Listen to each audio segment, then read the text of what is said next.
Udah, udah. Iya. Iya, enggak. Dua kantong udah. Iya.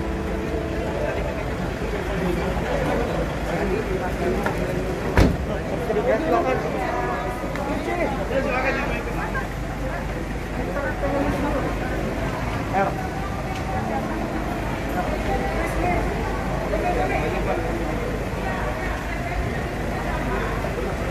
Lo malu ya?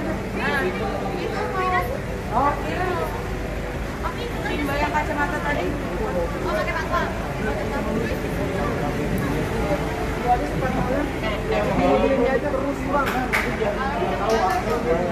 Oh, kemana ini?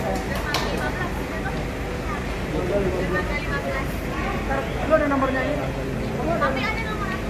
Nanti gua share lo. Lo masuk mobil. Lo kan belakang gitu. Dari sini berapa orang? Absen dulu.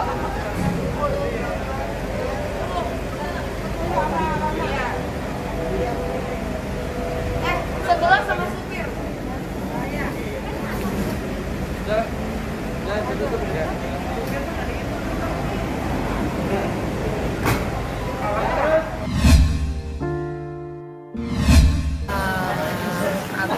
Aku yang kemarin beberapa dibawa pulang dan beberapa ditemukan di tadi memang teman dan keluarga datang semua untuk melepaskan Laura yang tangkap.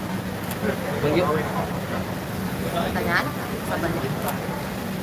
Mungkin boleh diceritain tadi di dalamnya prosesnya siapa sih keharuannya? Kita cuma lihat dari jauh. Pertama-tama sih kita ketawa-ketawa, cerita-cerita tentang Laura dulu itu kayak gimana.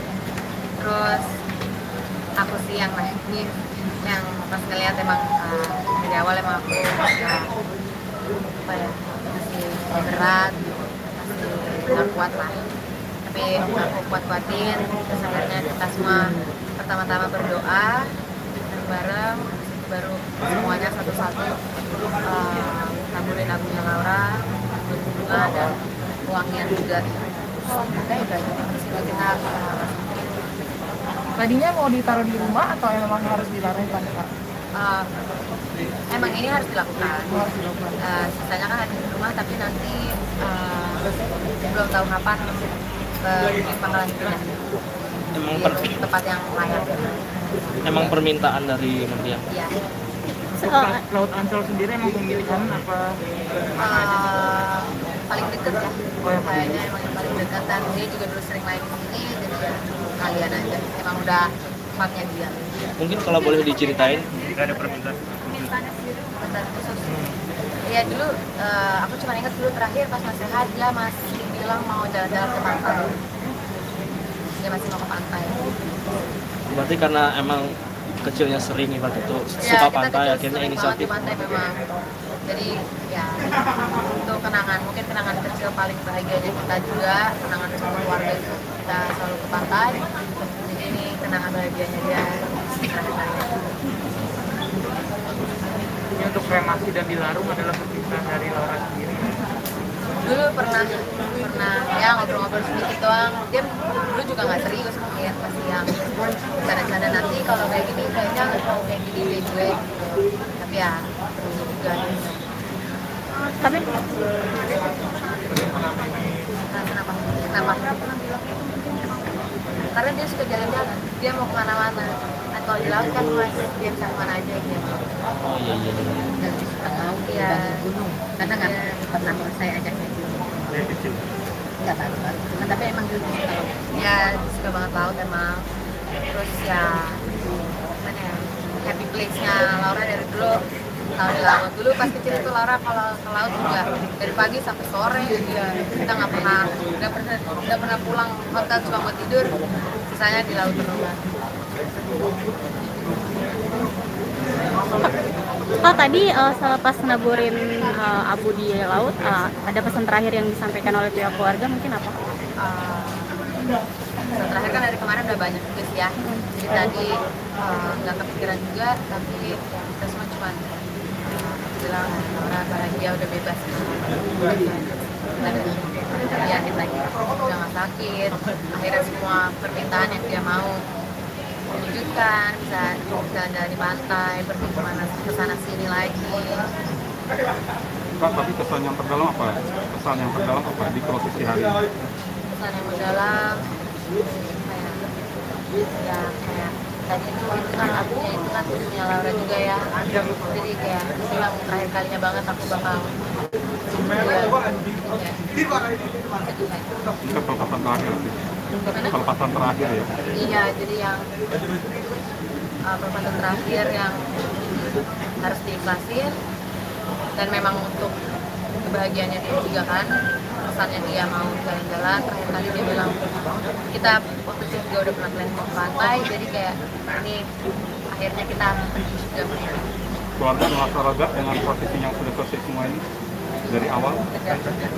Itu pemakaman punya bagus, dan banget ya.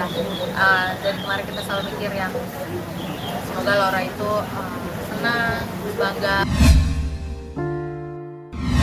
Jadi gejala yang ditimbulkan oleh Laura pada kasus SJI itu dengan tipe berat seperti itu, simptomnya itu dia itu merasa terjadi kelumpuhan, tidak bisa bergerak sama sekali untuk dari kakinya, juga dulu waktu saat pertama juga pada tangannya juga. Nah sekarang karena sudah dilanjutkan terapi, tangannya sudah bisa digerakin, udah bisa diangkat, cuman nggak full, nggak maksimal.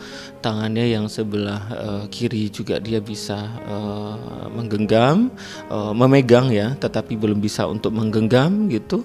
Karena belum full LGS-nya, luas gerak sendinya. Terus habis itu, nah kaki ini yang masih terjadi lumpuh, tidak ada nilai otot sama sekali, spastik, kaku, jadi tidak bisa dikondisikan oleh dia sendiri seperti itu. Terus habis itu karena itu berlanjut sangat lama sekali kasus seperti itu, sehingga terjadilah dekubitus. Jadi ada ulkus gitu ya, ada bulletin juga yang dibikin oleh dekubitus itu sendiri. Jadi ada sekitar, dulu itu kan numbuhnya secara bertahap ya, satu yang kecil ya, dua yang besar gitu. Nah jadi ada lukanya itu ada sekitar 3. Iya, untuk dari tangan itu sendiri itu pertamanya itu lumpuh juga, gak bisa digerakin. Nah, terus habis itu dengan semangat di terapi akhirnya sekarang bisa gerak. Nah cuman itu belum bisa maksimal gerakannya, bisa mengangkat, bisa memegang handphone, tetapi nggak bisa untuk menggenggam ya, karena hanya bisanya saja gini. Nah tapi kalau untuk daripada kakinya, nah itu lumpuh sama sekali. Kan bisa dia dilihat daripada teman-teman semuanya. Kalau Laura ada beberapa ke tempat podcast atau ke teman artis, karena kan tangannya juga lebih luas seperti itu improvisasinya gitu. Iya, untuk pertama responnya itu adalah dari pertama tahap saya penanganan sampai sekitar 7 sampai dengan 8 bulan pada saat itu. Terus karena kena kasus setelah itu ada kasus untuk yang ke pengadilan ini, hingga membuat dia itu drop gitu. Jadi dia mungkin stres dan sebagainya, jadi tekanan terus seperti itu. Walaupun ya terlihat bahagia, dia mencoba untuk buat lagi ya. Nah itulah yang membuat dia itu terjadi penurunan. Nah, makanya kasus seperti itu sangat rentan sekali jika stres, jika ada masalah seperti itu. Ya, saya memberikan education ya kepada semua pasien saya, pasien fisioterapi, mau dia itu pasien stroke, mau dia itu frozen shoulder, mau dia cervical syndrome, apa aja saya berikan home programnya, saya berikan edukasinya, kontraindikasinya, apa yang tidak boleh dilakukan.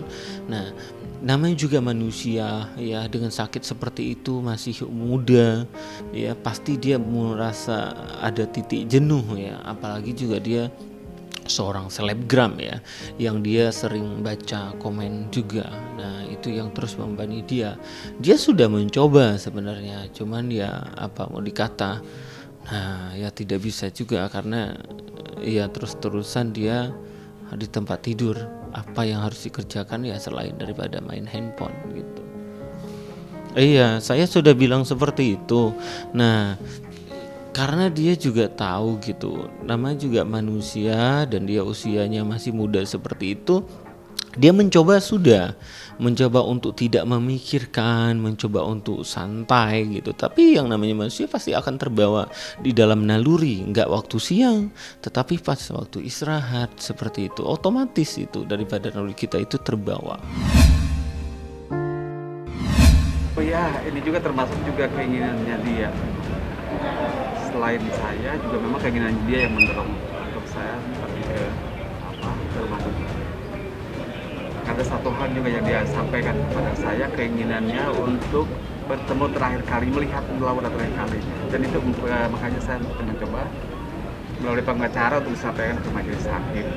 Mohon izin untuk diberikan waktu 2 atau 3 jam yang penting dia bisa pengen terakhir kali melihat Laura.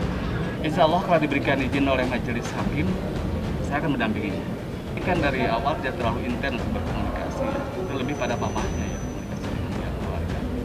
Karena saya lebih banyak keberadaan saya di Bandung daripada di Jakarta, jadi mamanya agak komunikasi.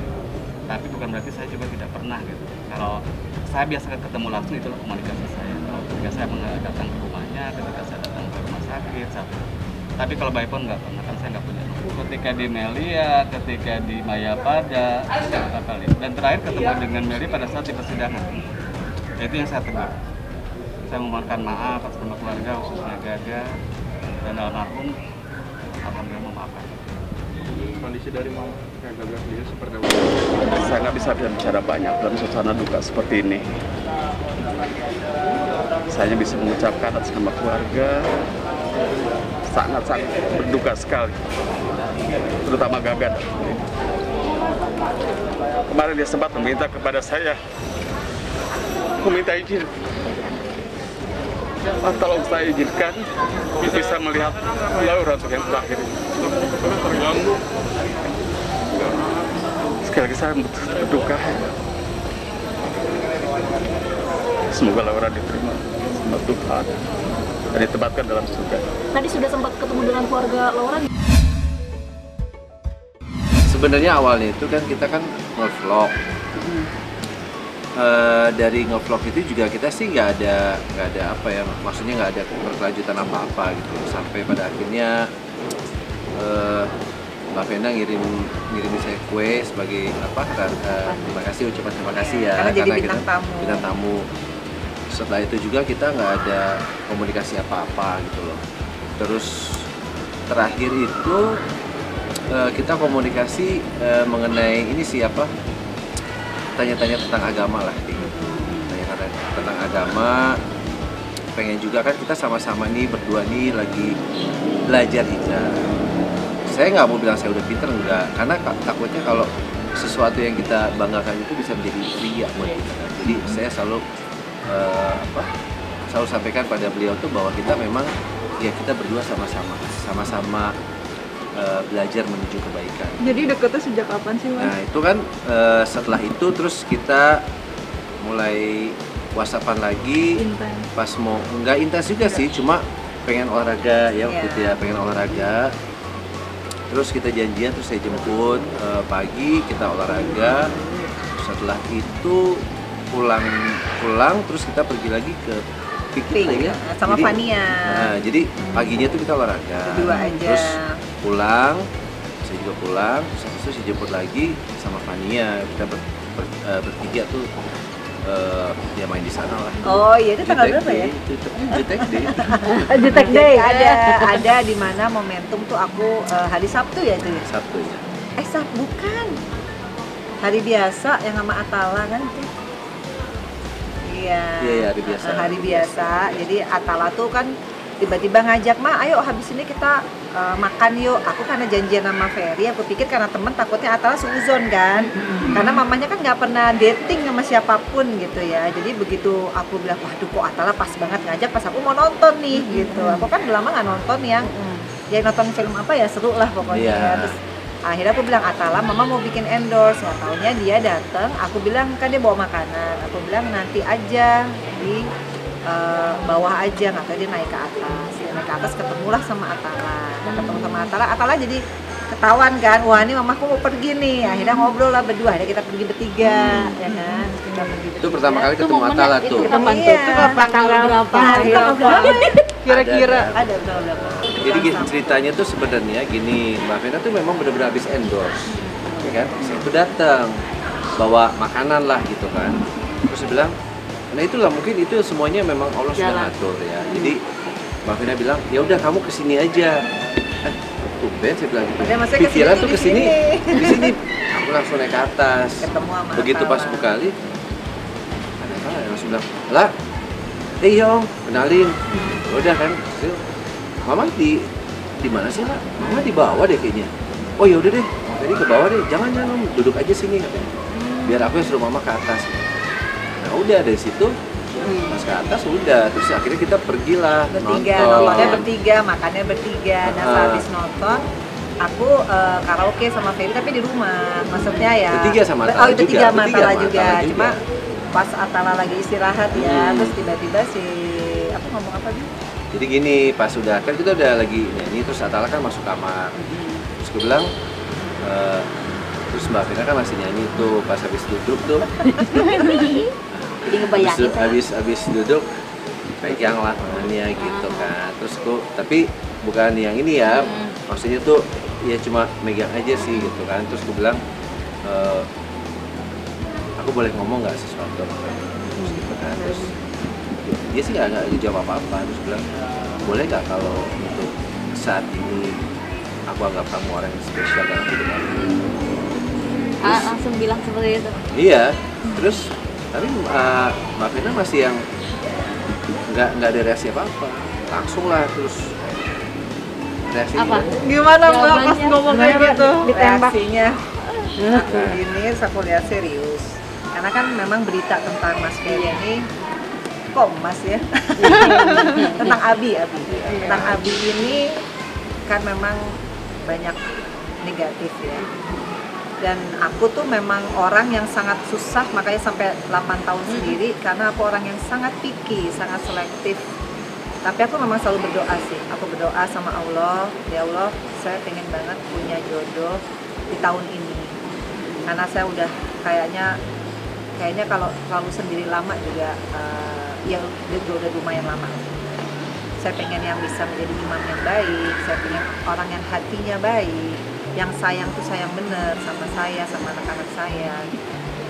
Nah, jadi waktu dia ngomong gitu, saya anggap ini modus gitu. Sama lah seperti orang-orang yang sebelumnya yang dengan berbagai macam cara. Makanya saya liatin dulu, yakin.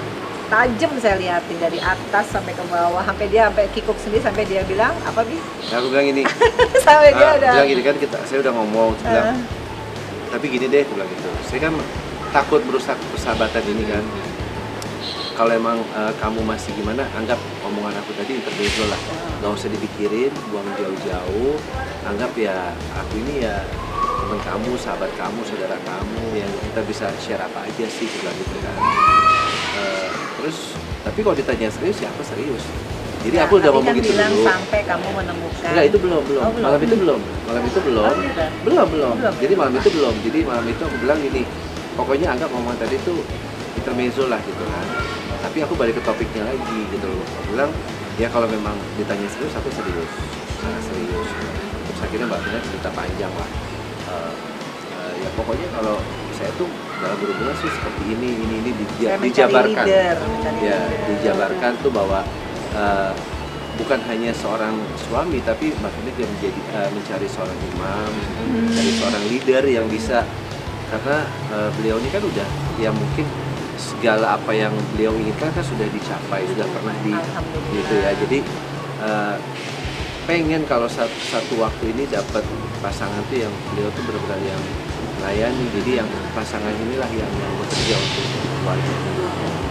Nah setelah itu, ini sih saya singkat cerita aja dulu ya.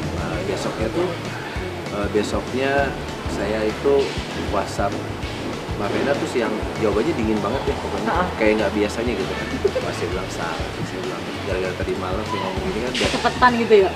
Saya bilang akhirnya deh, tapi ya udah, saya sih nggak punya prasangka buruk juga, cuma saya ada feeling. Nah sorenya tuh kita sempat teleponan lagi, sempat ada ngebahas apa gitu ya, satu topik pembicaraan, di situ saya ngomongin kedua kalinya. Maaf saya kalau boleh bicara lagi mengenai tadi malam.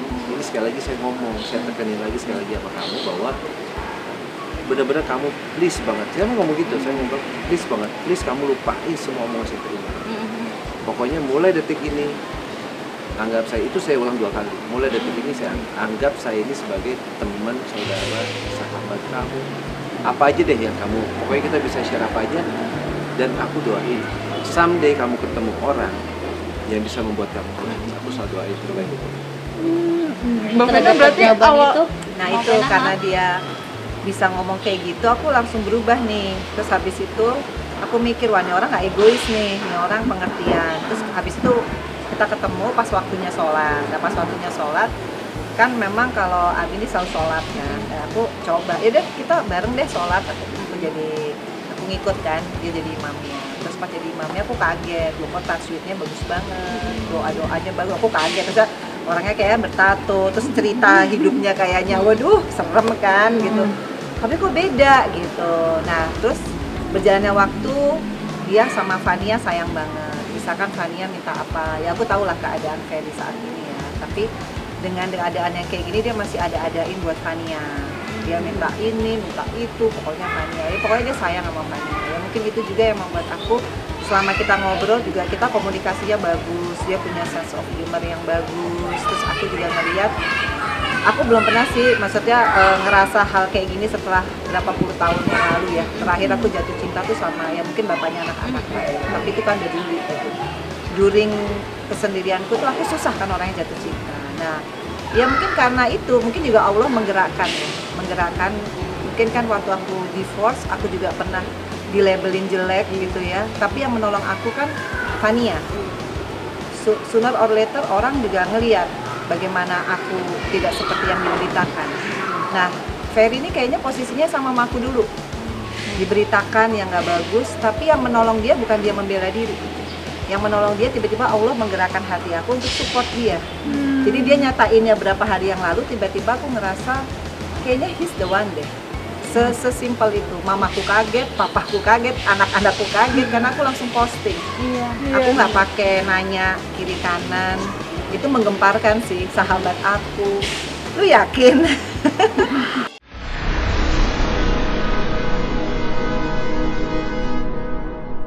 Jadi jangan lupa untuk subscribe Cumi Cumi. Ditekan ya tombol lonceng merahnya.